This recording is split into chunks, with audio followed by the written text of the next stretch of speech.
Russell Singleton is a physician assistant at Tripp Family Medicine in Twin Falls, joining us this morning. And we'd like to point out, too, as well, Dr. Tripp's office and the staff, they're still looking for new patients. And as a patient, they can generally, remember, generally is a descriptive word, generally see you on the very same day if you call early in the morning with a medical issue. They try otherwise within 24 hours.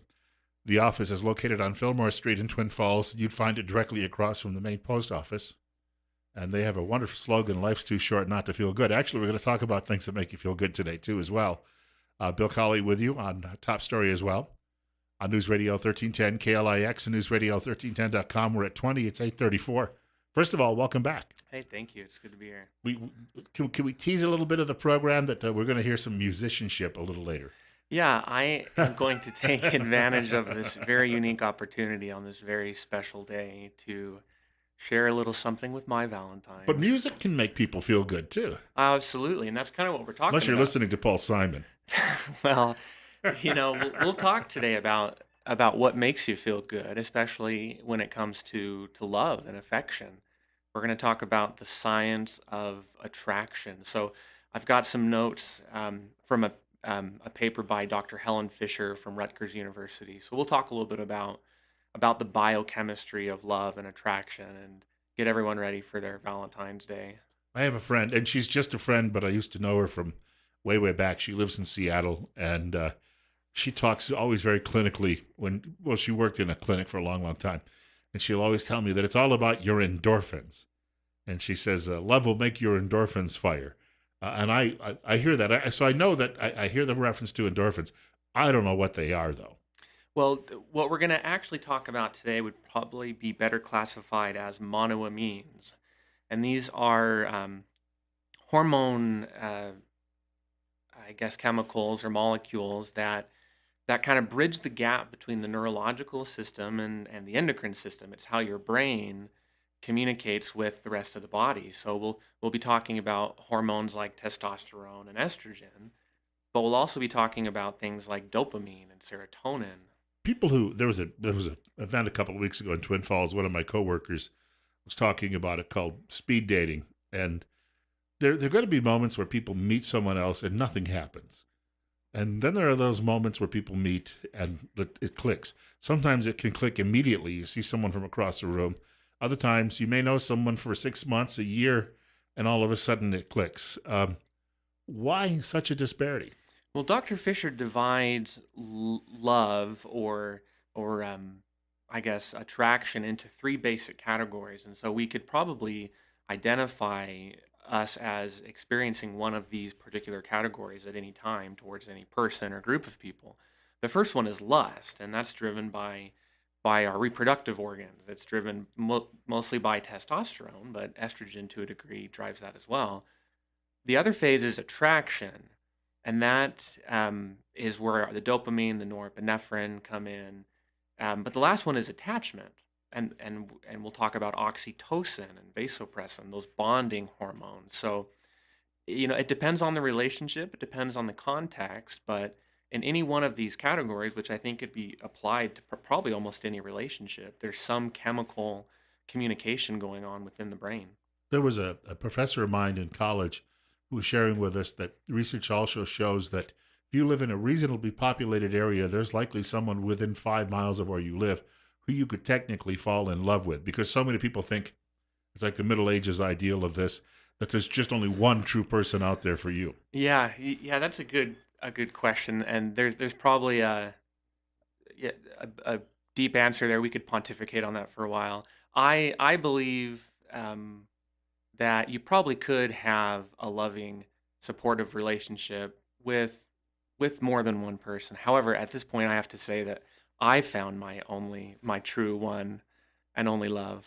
But but generally speaking, I think it's possible to have those feelings of attraction towards different people, or at least more than one person. And I think that for a lot of us, when you actually do meet that person, they do become the one simply because you don't feel you have any need to look beyond that.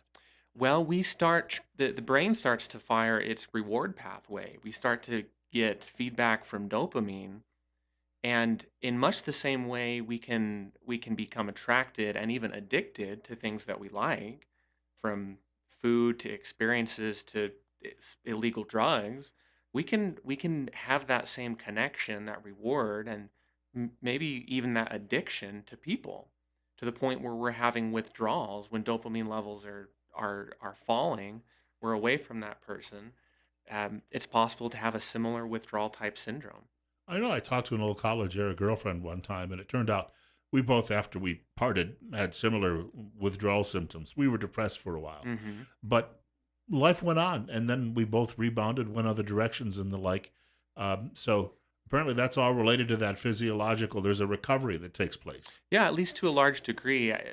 The brain is the term we use in medicine is plastic, meaning it's adaptable. It's going to change and find ways to do things with greater efficiency. And as they say in in love, time heals all wounds. We've got Russell Singleton in the studio with us. It's 20 minutes away from 9 o'clock.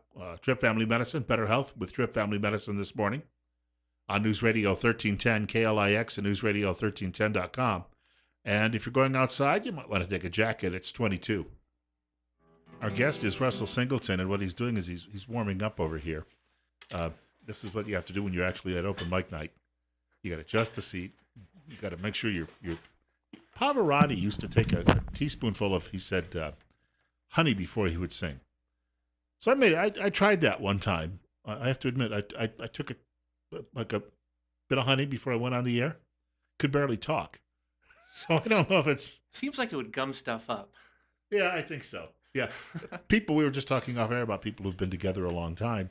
Uh, Obviously, you're still relatively young, so we can't say you've been together for decades with your wife. But you've been married a long time. Actually, we're gonna hit a decade this year. So that's impressive. Yeah. That's longer than most restaurants are open. Yeah, we got married really young, actually. I guess you could say it was just love at first sight. So there was some support for you while you were going through school and all of that. Yeah, she was my sugar mama for sure. It's kind of a long story, and I don't want to embarrass her too much. But yeah, we were quite young when we met. She was a freshman, and so she was 18 years old. I was only 21 or 22, and we were, dated for about 6 months and fell madly in love, and we're married. And I know people like that too that met when they were in grade school and they're still together. They were in the third grade and they clicked and still together after all these years. God bless them, because I know there are peaks and valleys and a lot to overcome in life, challenges. Yeah, and she does more for me and for our family than I'll ever really be able to express. And so I wanted to. I didn't know that Russell Singleton, by the way, was a musician. Well, I guess we'll have to judge that when I'm done. That remains to be seen. It may be premature, Bill, Well, to, you to say actually that. you have a number you're going to perform. I do. So well, first of all, I need to say I had to leave a little bit early today, so I didn't get to have breakfast with my other Valentine, my little 4-year-old Gracie. So Gracie, I'm sorry, sweetie. I love you. I hope you have a good day. But this is for my lovely wife. We've been married for nearly 10 years, to whom I give all my lovin'. So, without further ado, close your eyes and I'll kiss you. Tomorrow I'll miss you. Remember, I'll always be true. And then while I'm away, I'll write home every day, and I'll send all my love into you. I'll pretend that I'm kissing the lips I am missing, and hope that my dreams will come true. And then while I'm away, I'll write home every day, and I'll send all my love into you. All my lovin' I will send to you. All my lovin', darling, I'll be true.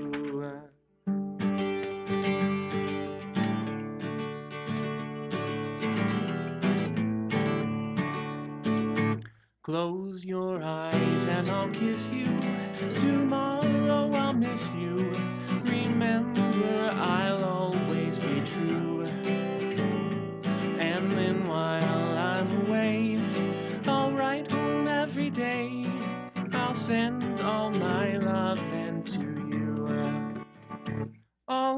my lovin' I will send to you. All my lovin', darling, I'll be true. Russell Singleton, and he'll be performing 3 nights a week. I have to tell you, part of our discussion, we talk about love, might also have to deal with jealousy, and I'm always jealous of people who have multiple talents because I don't. Uh, but this is so. All of these things, love. There's an old song I remember from the great English singer Vera Lynn, where she sings about love and hate and how these things can be so related. But the science of love, as you've been discussing some of the aspects of it, we were talking off air. When you meet these people who are together for 50 or 60 years, are they still having the same chemical reactions, or is it something else that's developed? That's a good question. I think brain chemistry definitely plays a role, especially later in a relationship. Those attachment hormones, the oxytocin, the vasopressin, those are the bonding hormones. Those are the hormones that we see start to form lasting relationships, even from birth. In fact, childbirth, which isn't typically thought of as very romantic or or it's not romanticized very often.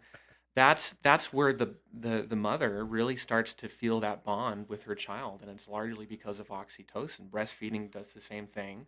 The physical contact of intimacy is the same way. So husbands and wives, honestly, if you're getting um, down there or up there in years of your relationship, and maybe you're not feeling those same attractions, ask yourself, when's the last time you had some physical contact? Meaning, when did you last hold your wife's hand? If you want to sweep her off her feet, and I hope my wife isn't rolling her eyes as I give this advice, because she's thinking, yeah, right. Go home and just give her a hug. Give her a long hug, and when she tries to pull away, just hold it a little bit longer, and she'll just melt in your arms, thanks to oxytocin. We've got a quick email, and it's written in like 30-point type, and it says "Bravo" about your musical number a few minutes ago. So obviously, you've reached somebody out there this morning. Talking a little bit about this long term. There are some people. There's that line you get where people say, "Well, I saw that someone, and my heart skipped a beat." Sometimes, when you've been separated from someone for a while too, that I guess you really, really are. If you're truly in love, first sight of them, for instance, there's a sense your senses start to react, or their voice. Any number of these things can have some sort of an impact on you too. Well, I think for centuries, that's why mankind believed that the heart really was the source of love, because of that physical reaction. Your heart rate increases, you feel some palpitations, you feel a little bit giddy, a little bit euphoric. It's easy to think that those feelings are coming from inside the chest, from the heart. That's where you feel them. But I think that probably has more to do with another monoamine, another chemical messenger, norepinephrine, which is actually the same chemical that we see play into the fight or flight response. Um, and you can see the similarity in the reaction. Heart rate increases again. You become more acutely aware of your surroundings. Vision sharpens, and uh, historically or biologically, you're preparing to either run from a danger or engage it. But because it's the same hormone playing a role in attraction, you get some of those same symptoms. It causes a heightening of awareness and heart rate, etc. The whole cartoon image and things that have grown up around Valentine's Day are of a fellow who is shooting people with a bow, and they get struck by the arrow, and they're suddenly in love. But when you mention all of a lot of this is so biological, is it possible that science someday will be able to turn it on and off like a switch? That's a great thought, and I yeah, I don't know. I think science continually is moving forward. Thankfully, we're learning ab- about new things all the time. I mean, just a couple of months ago, maybe closer to a year, we discovered that the lymphatic system uh, is actually uh, inside or around the brain. We're talking like breakthrough type of discovery. Like textbooks need to be rewritten. We previously thought the lymphatic system did not go into the skull or into the brain, and we just only barely discovered that it did. So yeah, who knows what science is going to come up with down the road? I think we're still pretty early. There was a man in my hometown when I was growing up, and apparently that he had been madly in love with a woman, and the relationship somehow ended tragically. And people around town would talk about it in very hushed tones, and they would essentially leave him to his own thoughts. If you saw him in the diner, he'd be quiet and he'd be sitting there and he'd be having his breakfast, and people just they knew that he was in his thoughts and they left him that way, but they left him that way for years. And I sometimes worry about people in those situations. There's the example of the character Curly in City Slickers, played by Jack Palance, and mentions that he had been in love once when he was much younger and then just never felt that anybody could replace that individual. Are these instances where people might need a little counseling? You know, I think that could be very true. We haven't yet talked about serotonin. It plays a role in attraction and in love, but we typically associate serotonin with depression. People who and actually this may not be as clear as we once thought it was, but people who have um, atypical or maybe unhealthy levels of serotonin, whether high or low, will be depressed. OCD is another example. Well, attraction causes serotonin levels to go lower, similar to someone with OCD, for example. And so there's a lot of crossover, and after a significant relationship, there can be significant shift in some of these hormones that were already potential drivers of things like depression, anxiety, etc. As we get older, and I'm sure that if you've been in a relationship a long time, a lot of these biological factors are going to recede. But I think for the people who actually have some success, it's the fact that on days like today, they try to remind the other person that they still care about them, whether that be berries or flowers or going out to dinner. Uh, but I'm sure that at some point that any couple who's been together 50 years, there's the old line, they just endured. Yeah. That a lot of this will pass. That initial feeling of really being in love and that everything seems brighter, smells better will pass at some point. Yeah, that's interesting. I wish we could do another segment where we brought in a panel of newlyweds and maybe those who are in their golden years just to kind of pick their brain, see how they would respond. Because I'm willing to bet there are probably some of those who feel just as much in love at now after 50 years uh, than that they did when they were first married. However, medically speaking, when it comes to physical attraction, when it comes to libido, I do commonly see that change. It's not uncommon for people in their sixth, seventh, and even eighth decade of life to still be sexually active, and that's totally healthy and appropriate. But sometimes we see testosterone levels start to decline in a man pretty early on, and we see things like low libido, lack of sexual desire, impotence, or ED. But sometimes we forget that women also have testosterone, and testosterone also drives some of those feelings of, Dr. Fisher would call it lust, but sexual attraction. So that's clearly one thing I see in my practice as far as long-term relationships go. I uh, I wanted to point out Russell Singleton is our guest from Trip Family Medicine here in Twin Falls, coming up on 8:55, and we're at 23. And this whole discussion is related to Valentine's Day. For people who are tuning in, I think a lot of the questions they do have is just how long is this going to last? Because sometimes you get into one of these relationships, and you're so much on cloud nine. There's that fear that that cloud is going to just be pulled out from under your feet someday. That's where the psychological, I think, effort starts to come in, where you've got to realize I got to work at this at some point. Yeah, Bill, I think you nailed it. I'm certainly no love expert, and I try and You could show you could start one of these programs where you could dispense advice Dr. to people. Love. Yes. Oh, it'd be PA Love. Actually, I don't want to misrepresent. I don't want anyone complaining to the Board of Medicine. Um, I think you hit the nail on the head. You have to work at it. I think people fall out of love not because of chemical changes. Those are probably the result of behaviors. They get complacent, they get comfortable. Ask yourself, how often do you still go out on a date night? How often do you again hold hands? How often do you just hold your spouse for a while without thinking about, needing to put your bag down first, or, getting a snack when you first walk in the door. So I think if we were more willing to work at it, if we took more responsibility, myself included, that we'd see relationships um, last a lot longer and thrive. And I think the last thing I'd say about that is selflessness.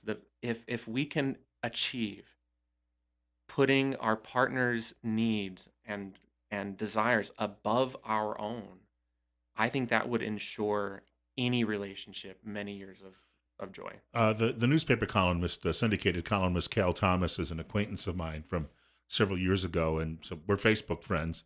And his wife died tragically about 15 months ago after a very long battle with cancer. And Cal is, I think, 76 now, maybe 77. And the other day he posted a picture on Facebook of him offering a ring and proposing to a new woman in his life. So even at his age, though, love can strike again. Absolutely. I think that is absolutely wonderful. For those of you who may feel kind of bashful about it, I have plenty of 60, 70, and 80-year-olds who come to talk about their sex lives. And that's great. I'm proud of them. I'm happy for them. So, excuse me. So don't think that just because you're past 50 or 60 that you can't have a romantic part of your relationship. I was going to say that some things do help though on a day like today. Maybe go out to dinner, and that will maybe rekindle some of those feelings or strengthen them. Yeah, I'm a bad example there. I'm the kind of guy who likes to go out just before or just after Valentine's Day, fight the crowd and get get It the will be a quiet. little crowded today. Yeah, yeah, and thankfully my good wife knows that that's not me trying to avoid Valentine's Day. I I'm all about avoiding crowds and getting a better deal. Just take a So walk along the canyon. that sounds great. That would be for a lot of people very, very romantic, and they could do that, and then they could go back maybe Friday or Saturday and actually do the Valentine dinner. Yeah, I think it's great. I don't speak for all women, but I think they would love to see effort more than anything. Right, right. I don't think results are quite as important as effort. But honey, there's a ball game on right now. Oh, wait a minute, that's me. Uh, anyway, Russell, thank you very much today, and Yeah. maybe we'll have to have you bring the guitar in a little more often. Well, I just want to throw out there that Jeremy Daly plays guitar too, so we might come back and do a duet Oh. one of these days. You guys have to start doing this at the office more often, too. Coming up on 9 o'clock news in just a moment, you're listening to News Radio 1310 KLIX and newsradio1310.com. One more hour of Top Story is just ahead following news from Fox.